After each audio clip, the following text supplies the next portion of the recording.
A convidada de hoje é Senior Research Associate na Corteva Agriscience e trabalha com melhoramento de milho. É engenheira agrônoma formada pela Universidade Estadual de Santa Catarina, mestre em produção vegetal, doutora em genética e melhoramento pela Universidade Federal de Viçosa e pós-doutora pela mesma instituição. Naime Martins Vale, que grande honra recebê-la para esse bate-papo. Naime, você que fez seu doutorado na UFV, poderia comentar um pouco conosco como foi a sua trajetória durante os anos, ou o que, ou quem você teve como inspiração nesse período aqui na UFV? Bom dia, primeiramente gostaria de agradecer o convite em participar com vocês aí, de ter essa conversa. É uma grande honra para mim estar participando, estar um pouquinho perto da UFV de novo, já faz alguns anos que eu saí daí.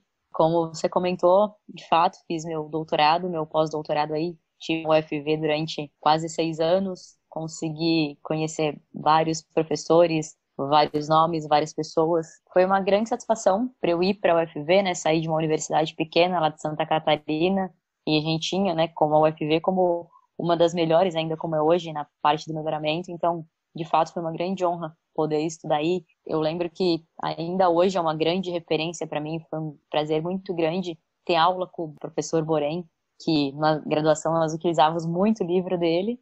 E aí, quando conheceu, nossa, esse aqui é o Borém, eu, sabe, a gente imaginava um senhor, sabe, uma pessoa já mais de idade, assim, foi uma honra e um prazer muito grande estudar com ele, com o livro dele, sabe? Foi uma grande felicitação. Nossa, assim, ele, assim, continuando falando um pouco do Borém, é um cara que atua em várias áreas, que leva muito o nome da UFV para fora. É uma pessoa que é um grande motivador e, assim, vejo como bastante espelho. Outra pessoa que foi um prazer enorme ter aula, poder conviver e ver como é um ser humano absolutamente simples é o professor Cosme. Conhecia dos livros dele, né, os livros de biometria, e poder ver, nossa, eu consegui, durante meu doutorado, trabalhei com Jalelo parcial e em 2 ambientes. E aí, no Genes, a gente não tinha essa programação para fazer 2 ambientes. E aí eu conversei com ele e falou assim, não, vem aqui na minha sala e a gente vai programar isso daí. E aí ele foi lá, me chamou, uma hora que ele podia, abriu o computador e programou assim ali na minha frente, e aí no Genes surgiu uma análise nova. E assim, são coisas assim que fez muita diferença para mim ver como funcionava. Tava, como eu disse, né, lá em Lages, numa universidade pequena, que a gente estudava com esses livros, com essas referências dessas pessoas, e de repente chegar na UFV e ver esse mundo assim na sua frente, poder usufruir desse conhecimento, do conhecimento que essas pessoas têm, adquirir um pouquinho desse conhecimento. Então foi bastante legal. Durante o tempo que eu tive na UFV, né, o meu orientador, o professor Eustáquio, foi muito importante durante esse processo de formação. Trabalhei diretamente com ele durante todo o tempo que eu tive ali, tive a oportunidade de ajudar ele mais para o final do doutorado, ele a conduzir o programa de melhoramento, estar em contato com os estudantes, coordenando ali as atividades, os ensaios, e isso de fato me trouxe uma bagagem muito importante para o que eu faço hoje, essa parte de coordenação, essa parte um pouquinho mais de liderança e de estar em contato com várias pessoas. Então isso tudo foi muito, muito importante para mim durante esse tempo. É engraçado, né? Porque a gente tem um grupo aqui de 4, 5 amigos que sempre está se reunindo para comer uma coisa, ver uma coisinha. E vira e mexe no meio da reunião, sai os defensores de professores. Então, é sempre a mesma fala. Tem um colega, posso falar os nomes, como eles vão querer matar, mas tem um que fala assim, não, mas por favor, é uma aula espetacular. Aí vem um outro colega, falou assim, não, mas e o Pedro, o Sr. Pedro? Que didática que tem o Pedro? Aí já veio, não, mas o Sr. Cosme, não, você passa horas conversando com o Cosme. Então, é interessante que nem os próprios professores sabem que eles têm filhos que defendem eles e a briga, assim, a gente briga querendo dizer que qual é o melhor, mas enfim, todos são ótimos, muito bacanas. Sim. E, assim, de fato, o Borém, para mim, é uma referência como didática. Eu lembro ainda das aulas dele, assim, sabe, de detalhes. Acho que a didática dele não é, né, e deve ser cada vez melhor, excelente. Uma coisa, assim, que, de fato, foi uma referência para mim. Até quando eu fiz concurso e tive que dar aula, eu sempre tentava lembrar e levar alguma coisa daquilo, porque foi muito marcante. Você falando do professor Pedro também, né, nossa, tem nem como dizer como o Pedro foi importante durante o meu período de doutorado, me ajudando na escrita dos artigos, interpretação de análises. Pedro foi meu orientador, então Foram pessoas, de fato, muito importantes durante o tempo que eu tive aí, para eu fazer o doutorado, para eu realizar o pós-doutorado. Então, são pessoas bem marcantes na minha vida. Inclusive, a gente teve o primeiro episódio, a gente gravou com o professor Borém. E aí ele comentou muito sobre essa parte de agricultura digital. Então, ele sempre foi uma pessoa que trouxe novos insights aqui para dentro do programa, né? Sempre coisas novas. Ele é realmente uma referência para cá, para o programa de pós-graduação. De fato, eu acho que essa parte dele ele tá sempre à frente, né? Sempre um pouco à frente, sempre traz esse link, é o UFV para o mundo para o UFV, o que está acontecendo. E nesse mundo corporativo as coisas acontecem muito rápido, e tecnologias e tudo. E eu acho fantástico essa conexão que ele faz com a UFV, com esse mundo mais corporativo. Uhum. E aproveitando que você comentou isso, você que saiu aqui da UFV, fez esse trabalho com vários professores dentro da UFV, e quando entrou aí na Corteva, quais foram as principais atividades que você aproveitou daqui do melhoramento na UFV, com o melhoramento que você pratica aí na Corteva? Coisas que me ajudaram. Primeiro, eu trabalhei com o Eustáquio, trabalhei no programa de feijão, e quando eu vim para a Corteva, na verdade, só contar um pouquinho da história, eu fui contratada pela Codetec, e aí eu trabalhei quase 2 anos com soja, aí a Dow comprou a Codetec e depois houve a fusão da Dow com a Pioneer, que hoje nós somos Corteva. Então eu inicialmente trabalhei com soja, trabalhei quase 2 anos com a cultura da soja, e ter trabalhado com feijão me ajudou bastante, em termos de cultura mesmo, de fenologia e tudo isso mais. E num segundo momento, principalmente quando eu comecei a trabalhar com milho, que eu tive que gerenciar um time, pessoas reportando para mim, gerenciar temporário essa situação. Então, todo esse tempo que eu passei no feijão ali, ajudando o professor a coordenar o programa, coordenar pessoas, quando tem que plantar, quando tem que colher, vai para Coimbra, volta, precisa de carro. Então, toda essa parte gerencial, tudo que eu vivia aí na UFV, me deu uma bagagem muito grande para as atividades que eu realizo hoje. Então, isso, de fato, foi muito importante. Então, falando um pouco mais sobre o seu trabalho, a gente gostaria de saber quais são os maiores desafios que você considera que tem no trabalho. Nesse mundo corporativo, as coisas acontecem muito rápido.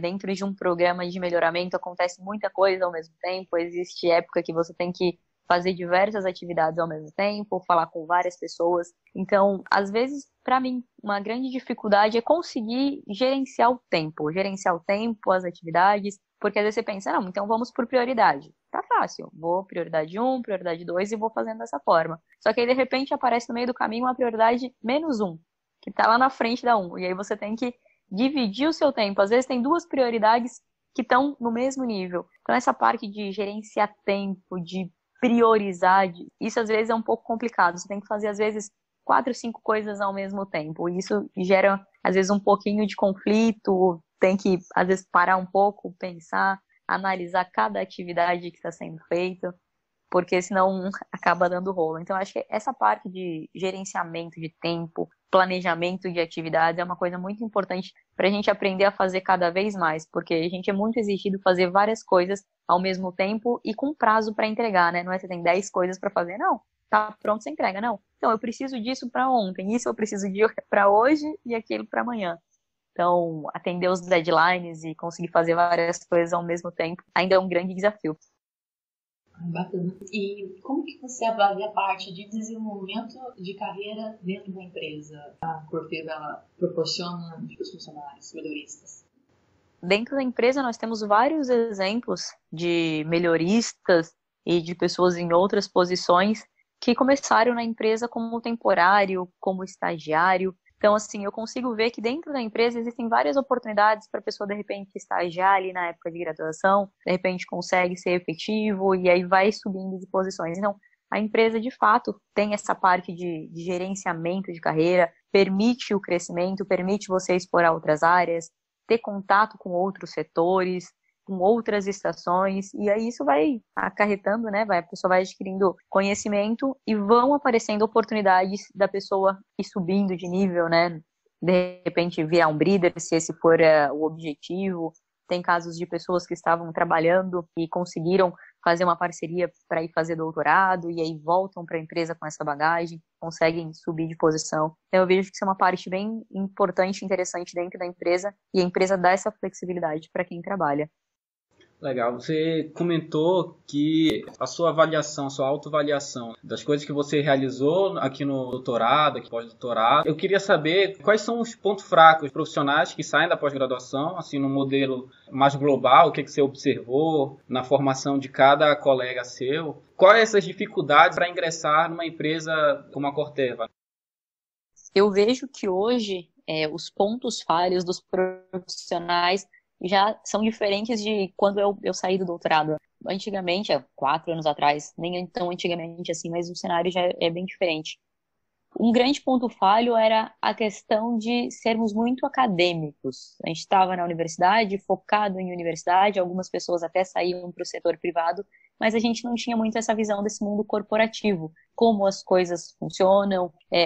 Dentro da universidade a gente tem prazo? Temos prazo, só que assim, a gente entra sabendo quando a gente tem que defender, quando tem que apresentar seminário e tudo mais. E dentro da empresa, esses prazos eles são muito mais dinâmicos, são muito mais rápidos, as demandas aparecem muito mais rápido. Então, eu acho que essa é uma grande dificuldade. Nós éramos muito acadêmicos e conhecíamos muito pouco desse mundo de empresa. Hoje em dia, eu tenho visto que muitas pessoas têm feito mais estágios dentro de empresa. Não só durante a graduação, fez aquele estágio final, mas durante mesmo, às vezes, o doutorado, não só um estágio, mas fazer um trabalho em parceria com essas empresas e conseguir ter um pouco mais dessa visão. Algumas pessoas tenho visto hoje em dia também têm buscado MBAs mais nessa parte de gestão de negócios e tudo mais, e conhecido melhor como funciona, né, o mundo corporativo e não saído tão acadêmico, porque eu acredito que a gente era muito teórico. Dentro da academia a gente sabia muita coisa, como ministrar uma aula, ter didática, isso e aquilo, e às vezes pouca ideia de gestão, como funcionam as coisas dentro de uma empresa. Então, hoje eu tenho visto que várias pessoas já têm buscado fazer MBA ou fazer essas parcerias, e aí já não tem mais tanto essas deficiências que nós tínhamos há 3, 4 anos atrás. O mundo é tão dinâmico que a gente consegue falar antigamente há 3 anos atrás, né? Complementando um pouco a última pergunta, além do MBA e também dessa parceria público-privado, o que mais você acredita que uma pessoa que gostaria de trilhar esse caminho na iniciativa privada deveria fazer para ter uma maior bagagem para entrar no mercado de trabalho? Eu vou falar assim bem especificamente assim do caso do melhoramento, que é no contexto que eu tô inserida, que eu entendo um pouquinho melhor. O que eu vejo é que a gente precisa de um profissional versátil. Não é uma pessoa que saiba um pouquinho de tudo e não saiba muito de nada, não é isso não. Mas saber conversar sobre vários assuntos, né? Eu acho que a gente já teve uma polarização muito grande. Uma época o mercado queria os melhoristas clássicos, aquela galera que ia para o campo e que trabalhava.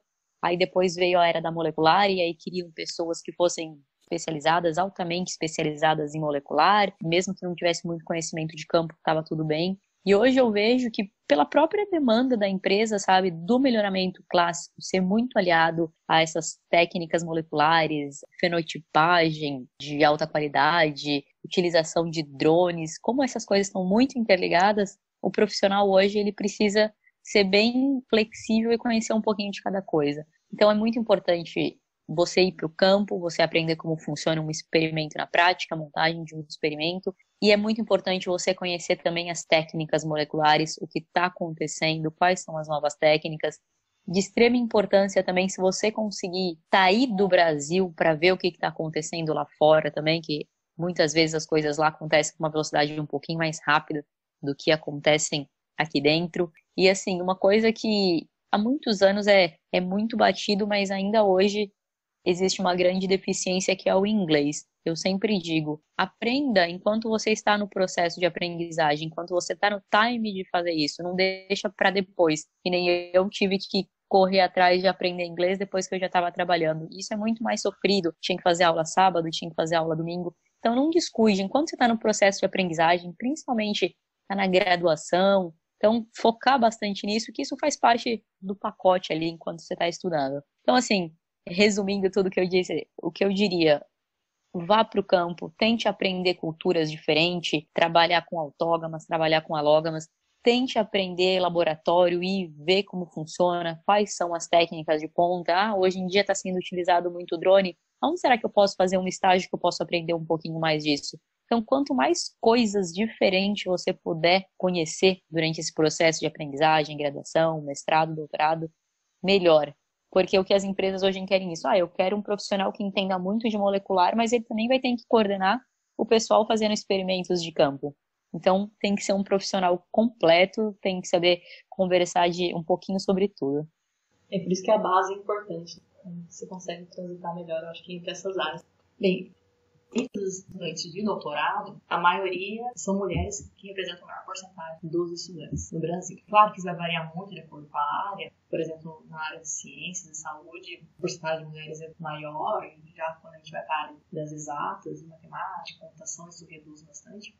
Mas tem um dado que me chamou bastante atenção, que é em torno de 70% a 75% dos artigos publicados no Brasil é assinado por pesquisadoras mulheres. Então, diante dessa desigualdade, ou até mesmo diria de uma invisibilidade na pesquisa, quais são as principais barreiras que você considera que existe para a entrada da mulher no mercado de trabalho e o que poderia ser mudado que novas oportunidades e melhorias de salário surgissem? Esse é um tema até bastante polêmico, né? E eu sou muito defensora, como mulher, sou muito defensora da mulher no mercado de trabalho. A mulher pode assumir qualquer posição, que podemos ter habilidade e conhecimento suficiente para estar atuando em qualquer posição. E hoje em dia, como você mesmo comentou, e quando a gente olha para dentro das empresas, a gente ainda vê mulheres ocupando muito menos cargos do que homens, uma proporção muito maior de homens do que mulheres dentro da empresa. E aí, quando a gente olha para o lado, a gente olha para a vida acadêmica, olha para as universidades, eu não consigo pensar e ver essa diferença de mais homens. Muito pelo contrário, até vejo mais mulheres fazendo pós-graduação do que os homens e no mercado de trabalho mais homens do que mulheres. E aí eu penso, bom, será que isso aí tem algum reflexo cultural de que alguns anos atrás as mulheres não tinham tanto acesso por toda, né, essa questão que mulher não podia trabalhar e tudo mais, toda essa questão cultural, e será que nós estamos caminhando ainda para que isso vire uma igualdade, como temos mais mulheres estudando e que elas tenham formação e que tenham capacidade para assumir qualquer cargo? Ou será que, de fato, ainda existe um machismo muito grande e que existe uma barreira, que existe aquela questão de será que mulher é capaz de verdade de assumir qualquer posição? Isso não é para mulher, isso é para mulher. Então, assim, é um tema bastante polêmico. Eu, quando comecei a trabalhar, eu entrei num time onde tinham 6 homens e eu era a única mulher. Foi bastante desafiador para mim no começo. Até já comentei isso outras vezes, para eu conseguir me inserir, para eu conseguir socializar com eles, eles sempre jogavam truco na hora do almoço. E aí eu tive que aprender a jogar truco para poder socializar com eles na hora do almoço e para ter uma conversa comum, para ter um assunto comum. E isso acabou sendo muito legal. No começo não tinha tanta proximidade e hoje me tornei amiga de todos eles e aí fazia muitas viagens, muitos trabalhos externos com eles. Consegui me sentir parte do time totalmente, sabe? No começo eu me sentia assim um pouco de lado. Então eu acho que sim, ouvi algumas conversas, algumas histórias, brincadeiras. Deixa que eu faço isso porque isso aqui é mais difícil, você fica com a parte mais fácil. Então eu acho que nós ainda sofremos um pouco de preconceito, um olhar um pouco diferente, sabe? O que a gente tem que fazer isso, é trabalhar, é estudar, é se qualificar e mostrar que nós podemos, assim como os homens, estar em qualquer função. Óbvio, existem diferenças biológicas, fisiológicas entre homens e mulheres. Tem coisas que tem mulheres que têm mais aptidão para fazer, por essa questão fisiológica e biológica, tem coisas que homens. Mas quando a gente fala de intelecto, eu de verdade não vejo em que lugar que a gente não pode atuar. Em que lugar que as mulheres não possam estar inseridas. Teve uma pessoa bem importante dentro da empresa que ela me falou assim, as mulheres ainda vão conquistar o mundo, não se preocupa que a gente vai fazer isso. Não pensa assim numa parte de como, nós vamos conquistar o mundo e os homens vão ser submissos. De forma alguma, mas de fato a gente ter igualdade, da gente poder estar num processo seletivo simplesmente como um ser humano, como uma cabeça pensante assim como um homem. Que a gente não tem que se preocupar com a roupa que a gente vai utilizar ou se uma pessoa mais bonita vai ter mais chance frente a uma que não é tão bonita. Infelizmente, a gente ainda vê algumas mulheres usando desses atributos para chegar em alguns lugares. Isso, de fato, é muito triste porque acaba desmerecendo todo o trabalho que a gente faz de ser simplesmente um ser humano, uma pessoa que estudou e que está apta a desenvolver uma posição. Ainda existe isso. Então, eu vejo assim, a gente tem que engolir alguns sapos às vezes, fingir que não escuta, trabalhar e mostrar que a gente é capaz e ter o nosso valor por isso, sabe? Não se vitimizar. Eu de verdade acho que ainda existe machismo, ainda de uma forma um pouquinho mais velada do que era antigamente, sabe? Coisas em entrelinhas e tudo mais. A gente tem que fazer um esforço extra ainda para um dia que as coisas sejam iguais. Não sei exatamente qual que é a visão de vocês em relação a esse ponto, até porque dentro da academia eu de fato juro para vocês, até o momento que eu saí, eu não tinha parado para pensar isso, não tinha me dado conta desse fato, sabe, de preconceito contra as mulheres, machismo, sabe? A gente sabe que existe, que mulher ainda ganha mesmo um menor salário, mesmo desenvolvendo uma mesma função do que um homem, mas dentro da academia parece que a gente é um pouco mais blindados por isso. Tem muitas professoras mulheres, muitas colegas, como você mesmo mencionou, muitos artigos assinados por mulheres, então parece que a gente não vê tanto isso. E aí quando a gente sai para o mundo corporativo, a situação é um pouquinho mais diferente. Só uma colocação, eu estou assistindo uma série que... É uma série que passa na década de 60, e aí fala muito sobre a mulher, mostra muito como a mulher sofria. E aí tinha uma frase ontem, uma cena ontem, que o homem dizia assim, não, as mulheres não podem ter negócios. Um homem tem que autorizar que a mulher possa ter um negócio. E isso é feito para a gente proteger vocês mesmo. Ele dizia assim, vocês não são capazes de tocar uma coisa sozinha. Então o homem precisa... Linda demais a série. O homem precisa proteger vocês de ter um negócio. Então, assim, tem várias coisas muito interessantes que acontecem nessa série, até recomendo, e mostram mulheres que estavam à frente do seu tempo, sabe? Que não aceitavam ser submissas, que iriam trabalhar, que queriam expor sua opinião. Mostra até um fato bem interessante de uma jornalista que ela sempre dava um jeito de escrever de uma forma diferente para tocar as mulheres, que era numa revista feminina, sem que o editor dela percebesse que ela estava dando um recado. Então, assim, é uma luta muito grande que as mulheres enfrentam, que nós enfrentamos há muitos anos. Acredito que nós não chegamos ainda na igualdade, ainda estamos longe disso, temos muito para fazer. Eu acho que, assim, mostrar que nós temos capacidade, estudar e se qualificar e poder estar em qualquer posição e saber que a gente pode fazer isso, né? Que nem tem uns memes que até brincam, né? Que a mulher não tem que matar um leão por dia, ela tem que matar um leão por dia.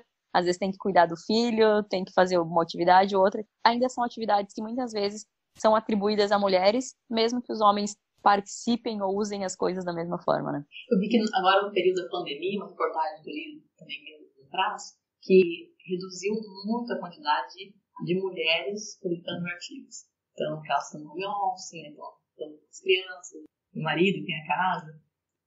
Nancy, se você tivesse que contratar alguém para trabalhar na sua equipe, o que você procuraria nele ou nela em termos de qualificação, trabalho em equipe, adaptação e desenvolvimento contínuo, por exemplo? Bom, então, assim, hoje eu lidero um time de 4 pessoas e, às vezes, em algumas épocas do mês, alguns temporários, 10, 15 pessoas. E a gente acaba observando e percebendo qual que seria o perfil ideal para trabalhar. Então, pensando em trabalho em equipe, pensando numa pessoa, a habilidade de você trabalhar em equipe, de saber respeitar a opinião dos outros, de conseguir fazer junto, isso é muito importante, porque às vezes uma pessoa que não consegue agregar no time, que quer andar para o lado contrário, que polemiza muito a situação, cria um mal-estar tão grande, um conflito tão grande que às vezes acaba reduzindo a produtividade. Então essa parte da sociabilidade, de você saber trabalhar em equipe, de você conseguir olhar para o outro e ver que a pessoa está precisando de ajuda e não só, o meu vai até aqui, eu tenho que ir até aqui. Então, a partir dali é o do outro. Não, se eu conseguir fazer o meu, eu estender a mão para conseguir ajudar e pensar, bom, nós somos um time e a gente precisa entregar um resultado. Então, ver o todo como sendo seu e conseguir partilhar, então isso é extremamente importante. A parte de proatividade e saber resolver problemas é uma coisa muito importante. A pessoa conseguir identificar o problema e ir atrás da resolução. Não ficar simplesmente esperando que alguém aponte ou que alguém diga o que precisa ser feito. E uma coisa muito importante nessa área de pesquisa, na área de melhoramento, é a parte técnica. Eu estou fazendo uma atividade, então eu preciso saber por que eu estou fazendo aquela atividade. Bom, o que envolve de teoria por trás daquilo? O que eu posso aperfeiçoar o meu processo? Por exemplo, vou dar um exemplo que é uma atividade que a gente realiza bastante. A gente está fazendo polinização. Ok, está fazendo autofecundação. Qual que é o momento ideal de fazer autofecundação? Eu tenho que cortar o cabelo da boneca ou não tenho?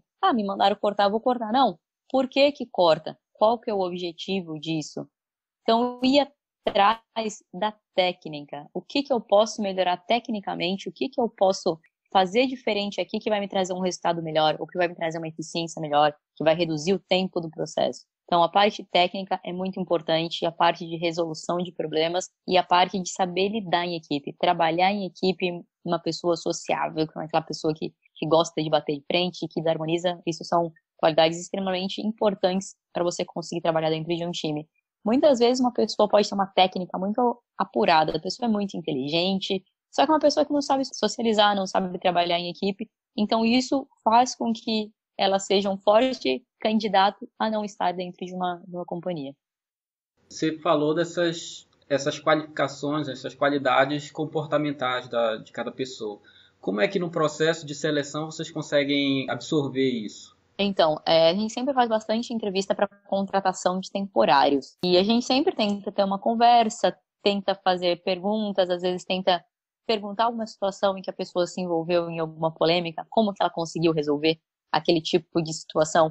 Porque se você perguntar assim para a pessoa, você tem um bom relacionamento, você trabalha bem em equipe? É claro, eu adoro trabalhar com, né? Ninguém vai falar, não, eu gosto de trabalhar sozinho, eu não gosto de... E aí fica fácil de responder, né? Mas mesmo assim, às vezes você pergunta uma situação, a pessoa te responde e tudo mais, e ali na frente é maravilhoso e depois a gente acaba se surpreendendo. Da mesma forma que é o contrário. Entrevista não é uma coisa tão fácil. Às vezes tem pessoas super tímidas que vão ali, que falam um pouco, e aí depois são pessoas que socializam super bem e conseguem fazer um ótimo trabalho em equipe. Então a gente tenta fazer entrevista com mais de uma pessoa, pessoas que têm mais experiência, que já conhecem mais ou menos o perfil, para tentar conseguir captar essas nuances aí das pessoas. Nainê, muito obrigada pela sua participação. Foi muito gratificante conversar com você. A gente agradece a sua disponibilidade, tirar esse tempo aí que você teve para conversar com a gente. Esse é um projeto que a gente está tomando para difundir um pouco das diferentes áreas da genética e melhoramento, né? Muita coisa que a gente atua, que a gente pode atuar. Então, a gente percebeu que tem uma lacuna, que não existe nenhum podcast que fale sobre a genética e melhoramento, sobre esse lado profissional que a gente pode atuar. Eu agradeço novamente o convite, é muito bom estar participando aí um pouquinho da UFV com vocês. E assim, só como uma mensagem final para quem está na graduação, está na pós-graduação, e não sabe exatamente que caminho quer trilhar, se quer uma empresa privada, se quer seguir na docência, se quer ir para uma empresa pública de pesquisa. Eu acho que independente de onde você for, eu acho que o que é muito importante hoje é você ser versátil. Tudo que você puder ter acesso e conhecer. Tem um amigo meu que está, sei lá, implantando um experimento de mamona. Poxa, eu tenho como ir lá e aprender com ele como é que funciona isso? Então, assim, todo o conhecimento que a gente puder agregar, seja no campo, seja na parte molecular, seja em outras línguas, sendo conhecendo outro país, sendo estar dentro de uma empresa, fazendo um estágio, fazendo uma parceria. Então, assim, toda oportunidade que tiver de adquirir um conhecimento diferente, que puder saber sobre coisas diferentes, saibam. Ninguém está dizendo que não é para se especializar. Por exemplo, não, eu gosto muito de campo, ou eu gosto muito de programação.